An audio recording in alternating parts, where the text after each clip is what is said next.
یہ دیکھیے یہ حدیث ہے، حدیث غدیر خم. شیخ سرفراز نے اچھی طرح سے وضاحت کر دی ہے. غدیر ایک تالاب کو کہتے ہیں، کنواں کو کہتے ہیں، خم ایک لوکیشن کا نام ہے، ایک جگہ کا نام ہے. یہاں پہ اللہ کے نبی صلی اللہ علیہ وسلم نے خطبہ دیا تھا، تو اسی حدیث کو یہ حدیث غدیر خم کہتے ہیں. اس کے تعلق سے کئی غلط فہمیاں ہیں اس تعلق سے، جس میں سے ایک یہ ہے کہ اس حدیث کے حوالے سے کہا جاتا ہے کہ اللہ کے نبی صلی اللہ علیہ وسلم نے علی رضی اللہ تعالیٰ عنہ کو یعنی خلافت کی وصیت فرمائی تھی علی رضی اللہ تعالیٰ عنہ کے تعلق سے. تو تھوڑا سا نیچے لائیے زید بھائی، میں ایک چیز آپ کے سامنے دکھاؤں. اس حدیث میں دور دور تک کہیں ادنا سا اشارہ بھی نہیں ہے. اور نیچے کا حصہ دکھائیے جی. ہاں بس یہیں پہ رکیے. تو یہ جو حدیث غدیر خم ہے اس میں تو دور دور تک کوئی اشارہ تک نہیں ہے کہ اللہ کے نبی صلی اللہ علیہ وسلم نے یہ کہا ہو کہ میرے بعد علی رضی اللہ تعالیٰ عنہ خلیفہ ہوں گے. لیکن یہ روافظ یا شیعہ یہ جھوٹ بولتے ہیں، سراسر جھوٹ بولتے ہیں، اور یہ غدیر خم کی حدیث کا حوالہ دے کے یہ کہتے ہیں کہ یہاں اللہ کے نبی صلی اللہ علیہ وسلم نے یہ کہہ دیا کہ یہ خلیفہ بنیں گے.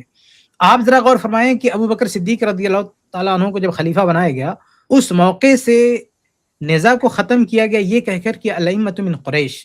ایک حدیث آئی، پورا اختلاف ختم ہو گیا. آپ پوری روایات چھان ماریے، اس وقت اس حدیث کا حوالہ کسی نے نہیں دیا.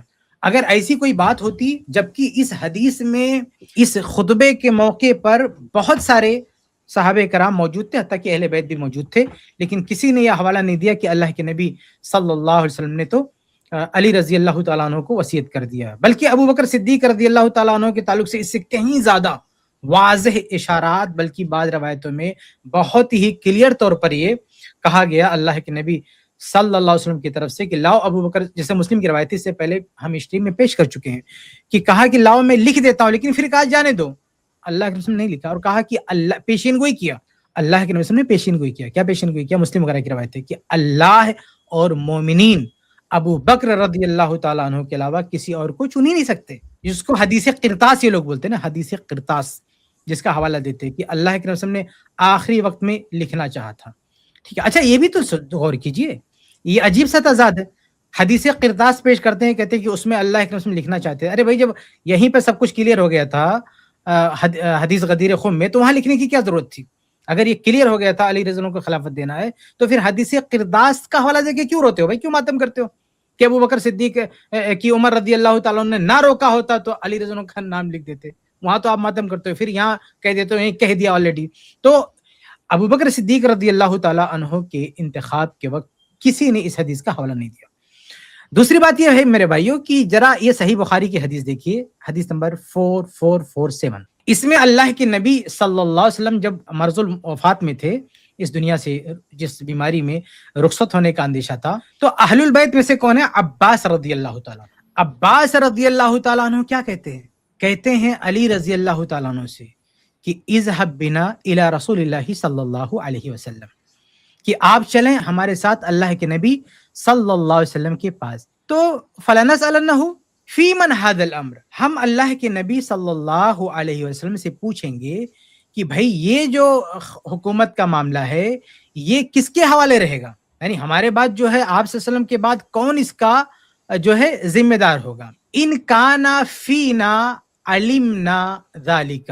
عباس رضی اللہ عنہ کیا فرماتے ہیں کہ اگر یہ حکومت کا معاملہ ہمارے لیے ہوگا تو علمنا ذالک، ہم کو پتہ چل جائے گا. تو عباس رضی اللہ تعالیٰ عنہ کہتے ہیں کہ جا کے کنفرم کر لیں، پوچھ لیں، اگر یہ ہمارے تعلق سے ہوگا تو یہی مطلب کلیئر ہو جائے گا، آگے چل کر کوئی نزاع کوئی اختلاف ہوگا ہی نہیں. وَإِن كَانَ فِي غَيْرِنَا عَلِمْنَا، اور اگر ہمارے علاوہ کوئی اور حقدار ہوگا، کسی اور کا حق ہوگا تو ابھی ہمیں پتہ چل جائے گا. فَأَوْصَى بِنَا، اللہ کے نبی صلی اللہ علیہ وسلم ہم کو وصیت کر دیں گے، سارا معاملہ کلیئر ہوگا. بھئی ہمارا حق ہوگا تو ہمارا نام لے لیں گے، کسی اور کا ہوگا تو اس کا نام لے لیں گے، ایک وصیت آ جائے گی اور سارا معاملہ ختم ہو جائے گا. فقال علی، غور کرنے کی بات ہے میرے بھائیو، بخاری کی روایت ہے.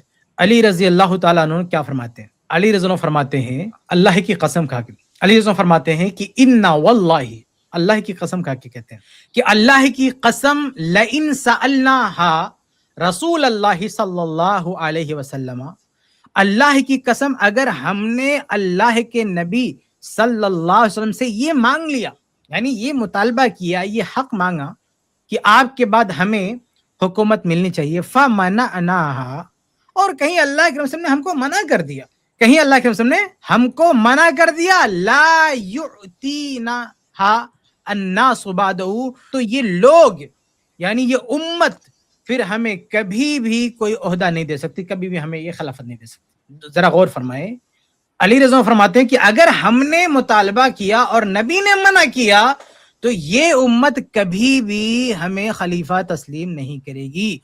وَإِنِّي وَاللَّهِ، اللہ کی قسم، لا اصلا، میں کبھی بھی اللہ کی قسم سے اس کا مطالبہ نہیں کر سکتا، یہ بات نہیں کر سکتا۔ آپ ذرا غور فرمائیے کہ اگر غدیر خم کے موقع پر اگر سب کچھ کلیئر ہو گیا تھا تو یہاں علی رضی اللہ تعالیٰ عنہ کیوں فرما رہے ہیں کہ اگر ہم نے مانگ لیا منع کر دیا تو نہیں ملے گا؟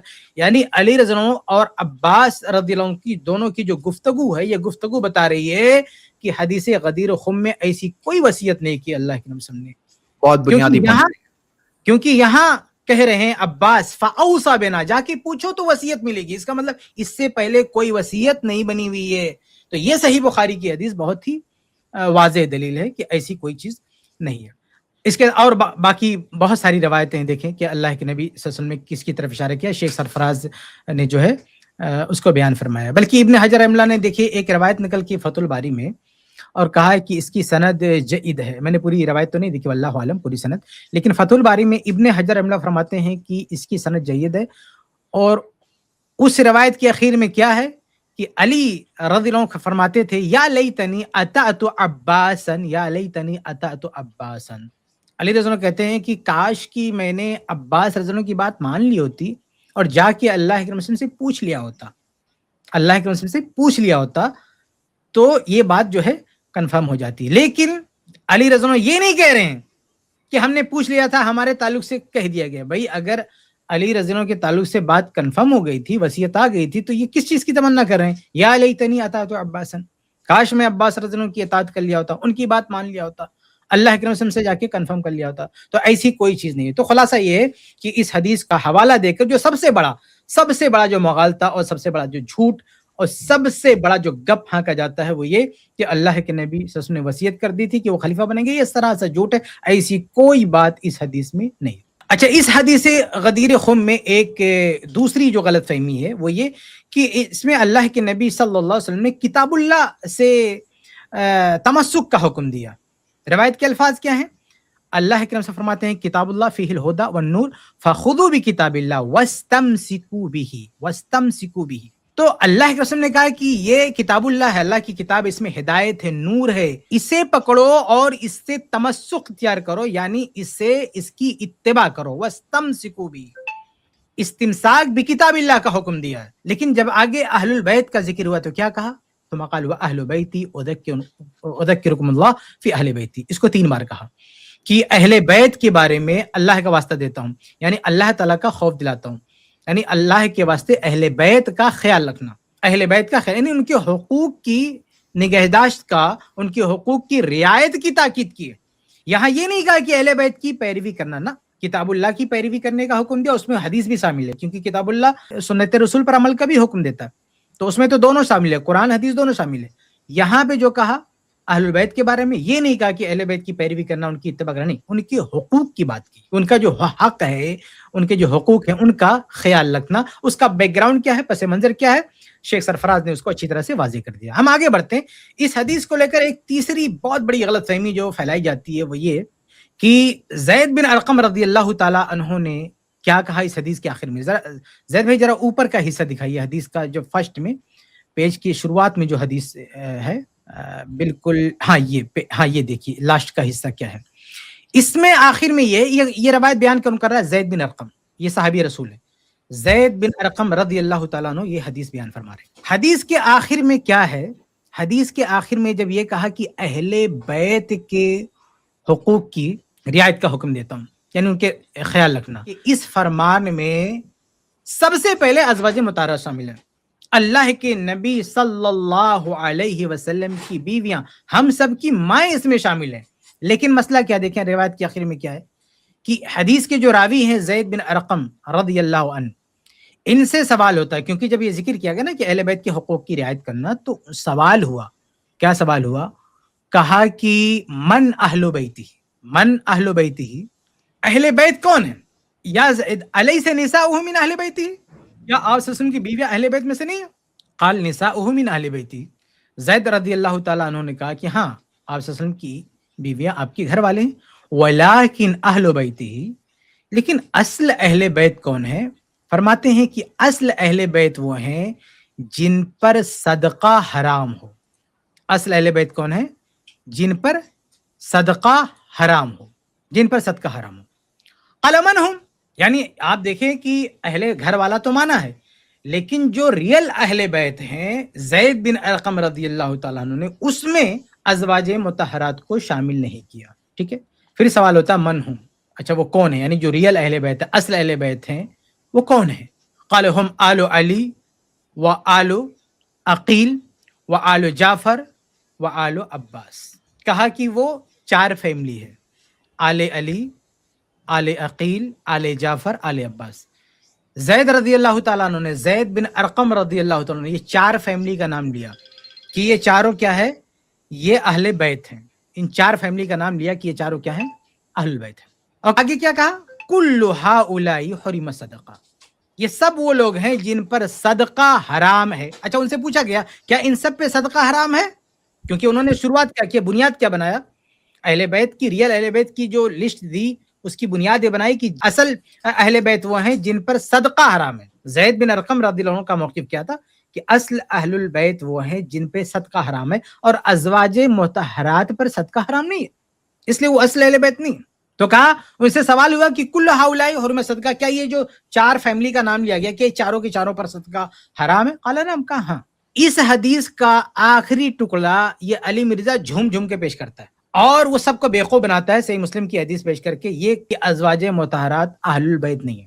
اور یہ بدبخت جب بھی بخاری مسلم کی حدیث پیش کرے گا تو بخاری مسلم کی حدیث میں کہ آخر میں یا شروع میں یا درمیان میں کہیں بھی کسی صحابی کا قول ہو یا کسی تابعی کا قول ہو یا کسی کا بھی قول ہو، اس کو اس انداز سے پیش کرے گا کہ ایسا لگتا ہے کہ کوئی حدیث رسول پیش کر دیا، کیا کہ صحیح مسلم، صحیح مسلم، بھائی صحیح مسلم میں یہ روایت تو ہے، لیکن یہ جو آخر کے الفاظ ہیں یہ حدیث رسول نہیں ہے، ایک صحابی اور ان کے شاگرد کے درمیان ہونے والی گفتگو ہے۔ لیکن یہ نالائق لوگ اس کو اس طرح سے جھوم جھوم کے بیان کرتے ہیں کہ ایسا لگتا ہے کہ انہوں نے حدیث رسول پیش کر دیا ہے، اللہ کے نبی صلی اللہ علیہ وسلم کا کوئی فرمان پیش کر دیا ہے کہ ازواج مطہرات اہل البیت میں سے نہیں ہے، جبکہ یہاں ایسا بالکل نہیں۔ یہ جو کچھ آخر میں ہے وہ زید بن ارقم رضی اللہ تعالی عنہ کی رائے ہے، ان کا قول ہے، یہ مرفوع حدیث نہیں ہے۔ اور اس قول کے لیے زید بن ارقم رضی اللہ تعالیٰ عنہ نے حدیث رسول کا حوالہ نہیں دیا، بالکل نہیں، بلکہ بنیاد بنایا ہے اس بات کو کہ صدقہ جن پر حرام ہے وہی اہل البیت ہے۔ تو زید بن ارقم کا یہ قول نہ اللہ کے نبی صلی اللہ علیہ وسلم سے منقول ہے، نہ انہوں نے کہا کہ ہم نے نبی سے سنا ہے، انہوں نے بنیاد بنایا کہ جن جن پر صدقہ حرام ہے وہی اصل اہل البیت ہیں۔ تو یہ ان کے اس قول کی بنیاد ہے۔ اس کا مطلب یہ ہے کہ اگر ہم حدیثوں سے پروف کر دیں، اگر یہ چیز ثابت ہو جائے کہ ازواج مطہرات کے لیے بھی صدقہ حرام ہے، تو پھر زید بن ارقم رضی اللہ تعالیٰ عنہ کا یہ قول قابل مسموع نہیں رہ جاتا ہے، اس کی کوئی اہمیت نہیں رہ جاتی ہے۔ اور ہم دیکھتے ہیں کہ ازواج مطہرات کے لیے صحیح روایات سے ثابت ہے، خود ازواج مطہرات سے ثابت ہے کہ صدقہ ان کے لیے حرام ہے، ان کے لیے صدقہ حرام ہے۔ اب ظاہر سی بات ہے کہ صدقہ کا حرام ہونا، حلال ہونا، یہ ازواج مطہرات دوسرے صحابہ کی بنسبت یا زید بن ارقم رضی اللہ عنہ کی بنسبت بہت بہتر جانتے ہیں، کیونکہ یہ حکم ان پہ اپلائی ہوتا ہے، بلکہ انہوں نے پریکٹیکل اس پہ عمل کیا ہے۔ آگے دیکھیے ایک روایت ہے، زید بھائی آگے نیچے دکھائیے، ایک دم نیچے اس پیج کو ذرا دکھائیں۔ جی شیخ، بالکل ہم تو اوپر آ گئے تھے، بالکل نیچے چلتے ہیں پیج پہ۔ تیسرا جو پوائنٹ ہے ہم اسی پر بات ختم کریں گے انشاءاللہ اپنی، یہ ہے دیکھیے۔ اب ایک روایت دیکھیں مصنف ابن ابی شیبہ کی، بالکل سند اس کی صحیح ہے کہ ان خالد بن سعید بعث الی عائشہ ببقرۃ من جی شیخ، کہ خالد بن سعید نے اما عائشہ رضی اللہ تعالی عنہا کے پاس بھیجا، یہ صدقے کا گوشت تھا، صدقے کا گوشت تھا، اس کو بھیجا، فردتھا، تو اما عائشہ رضی اللہ عنہ نے ردتھا، اسے رد کر دیا، وقالت، اور کیا کہا، انا آل محمد، اما عائشہ رضی اللہ تعالی عنہا نے اس کو رد کر دیا، اور رد کرنے کے بعد کیا کہا، رد کرنے کے بات کہا کہ انا آل محمد صلی اللہ علیہ وسلم لا تحل لنا الصدقۃ. اما عائشہ رضی اللہ عنہ فرماتی ہیں کہ ہم آل محمد ہیں، ہم آل محمد یعنی اہل بیت ہیں، آل رسول ہیں. لا تحل لنا الصدقہ، ہمارے لیے صدقہ حلال نہیں ہے، ہمارے لیے صدقہ حلال نہیں ہے. اما عائشہ رضی اللہ تعالیٰ عنہ کا یہ فرمان زید بن ارقم رضی اللہ عنہ کے فرمان پہ مقدم ہے. زید بن ارقم رضی اللہ تعالیٰ عنہ نے کوئی حدیث نہیں پیش کی ہے. انہوں نے کہا کہ ازواج مطہرات اصل اہل بیت نہیں، کیونکہ صدقہ ان کے لیے حرام نہیں. اما عائشہ جو ازواج مطہرات میں کہتی صدقہ حرام ہے، اب کس کی بات مانیں گے، زید بن ارقم کی یا اما عائشہ رضی اللہ عنہ کی؟ کیونکہ صدقہ کھانا نہ کھانا یہ ان کا معاملہ ہے. ازواج مطہرات اپنے میٹر میں، اپنے معاملات میں دوسروں سے 1000 گنا بہتر جانتی ہیں. جب خود اما عائشہ رضی اللہ تعالیٰ عنہ کا یہ بیان ہمارے سامنے موجود ہے تو ہم اس کے مقابلے میں کسی صحابی کی بات کو ترجیح نہیں دے سکتے، کیونکہ پریکٹیکل عمل کرنا یہ ان کا کام ہے ازواج مطہرات کا. پتہ چلا کہ جس بنیاد پر زید بن ارقم رضی اللہ تعالیٰ عنہ نے وہ رائے دی، ہم اس کو رائے کہتے ہیں، حدیث نہیں، رائے دی، وہ رائے اما عائشہ رضی اللہ تعالیٰ عنہ کی اس بیان، اس عمل کے خلاف ہے، اس لیے اس کی کوئی اہمیت نہیں ہے. اور اس سے یہ پروف ہو جاتا ہے کہ ازواج مطہرات اہل البیت میں شامل ہیں. ٹھیک ہے. اچھا، ایک اور روایت میں صحیح مسلم میں ایک اور جگہ ہے کہ زید بن ارقم رضی اللہ تعالیٰ عنہ نے ایک اور چیز کا حوالہ دیا. کیا حوالہ دیا؟ کہا دیکھیے اصل اہل البیت گھر والے ہوتے ہیں، اور جو بیویاں ہوتی ہیں اگر بندہ نے طلاق دے دیا، کسی نے بھی طلاق دے دیا تو وہ گھر سے خارج ہو جاتی ہیں. تو چونکہ بیویوں کا رشتہ ایک کانٹریکٹ پر ہوتا ہے، جب تک نکاح ہے تب تک وہ رشتہ کو دوام ہے، لیکن جیسے نکاح ٹوٹے گا وہ اپنے گھروں کو چلی جائیں گی. اس لیے عورتیں، بیویاں اہل بیت نہیں ہو سکتی. یہ بات بھی وزن نہیں ہے. کیوں؟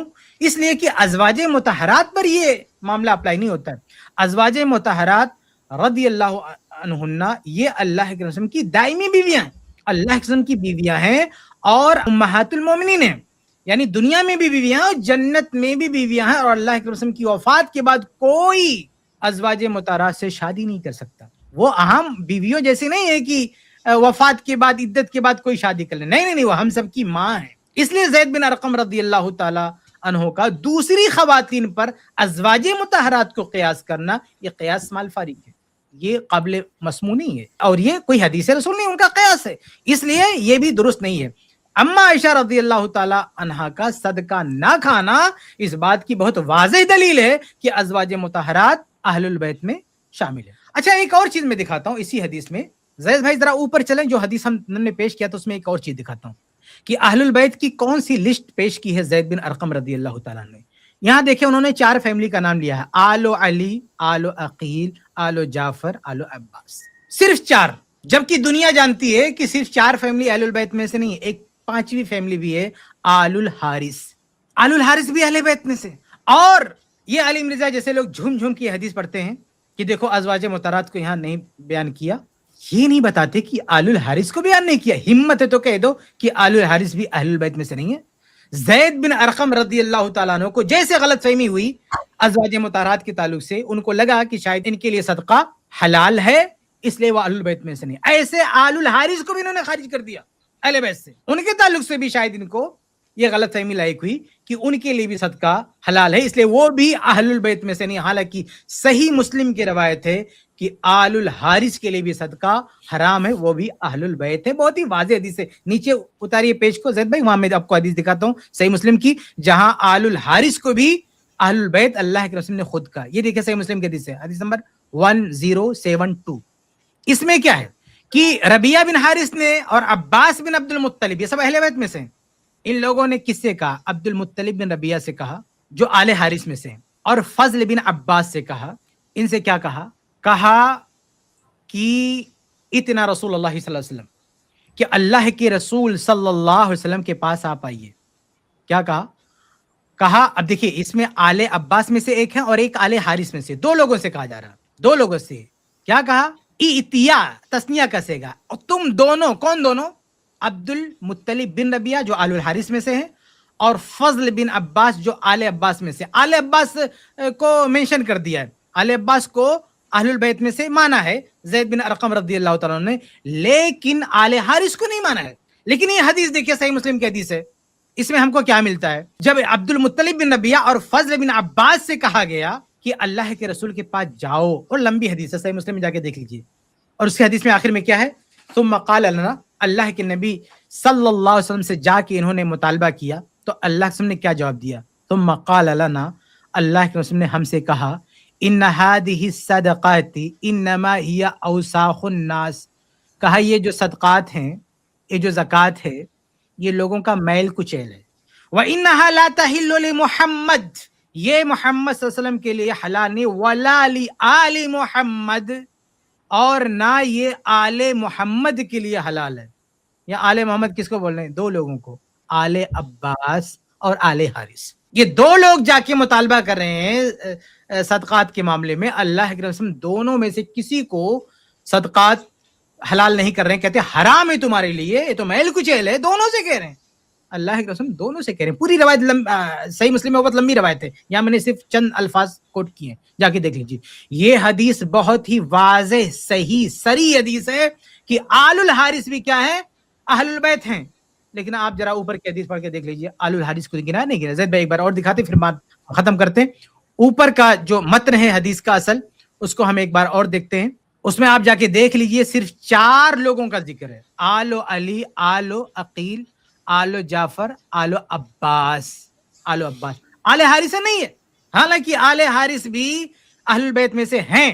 اگر زید بن ارقم رضی اللہ تعالی عنہ آل حارث کو اہل بیت میں شمار نہیں کرتے ہیں، اس کے باوجود بھی پوری دنیا ان کو اہل بیت مانتی ہے، تو اگر زید بن ارقم ازواج مطہرات کو بھی شمار نہیں کرتے ہیں تو بھی دنیا انہیں اہل بیت میں سے مانے گی. زید بن ارقم رضی اللہ عنہ کی یہ اپنی پرسنل رائے ہے.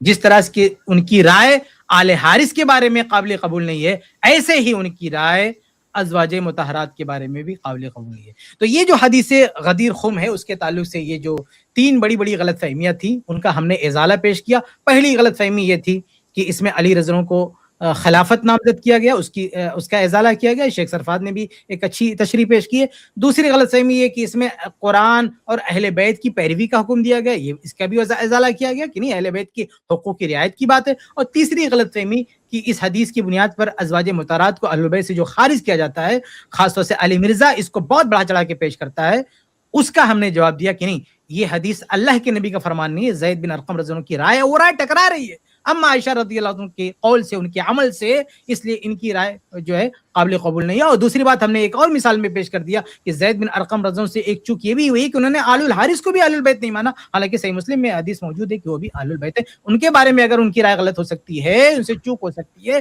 تسامح ہو سکتا ہے، تو ازواج مطہرات کے بارے میں بھی ان سے تسامح ہو سکتا ہے. اللہ سے دعا اللہ تعالی ہم سب کو حق بات کہنے سننے اس کے مطابق عمل کی توفیق دے.